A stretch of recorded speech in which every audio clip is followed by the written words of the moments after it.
Continuing in building healthy staff culture has got to involve healthy communication.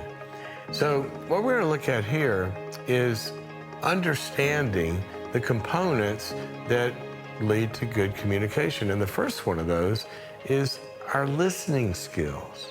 You know, listening is it's kind of the most important communication skill that we have for a number of reasons. It tells us what reality we're dealing with if we can hear it. We learn when we listen. People learn to trust us when we listen.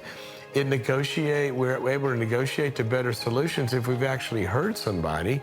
It reduces resistance in the other person, and it gets us to the same side of the table. But listening doesn't come naturally. We got to work on it. It requires skills. When I went through training, I had a year-long listening lab where people listened to us listening and taped us and recorded us and watched us. We have to work on this stuff. And it requires some specific things that we do. Listening is really about understanding another person and having them feel understood. So we have to attune to them. Listening involves that you're present and they can feel that you're tuned into them.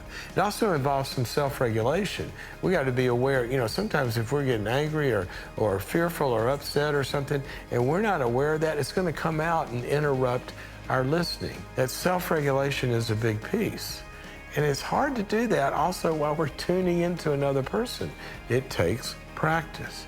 Now, when we are listening, in order for somebody to feel understood, we've got to reflect back to them the content of what we've heard them say, the emotions that we've heard them say or express, and the consequences, and that's going to give us better responses. For example, if somebody's telling us about a problem and we say, here's a good response. So I hear what you're saying. When the worship team doesn't get the songs to you by Wednesday, it's really frustrating to you. And not only that, it puts the whole planning of the service behind. And somebody's going to start to nod and say, yeah, you get it. Because you've heard the content, you've heard my emotions, and you've heard the consequences of what this is doing to me. So we got to take those three things, the content, the emotions, and the consequences, and reflect back to them without interrupting. The Bible says we got to be slow to speak and quick to listen.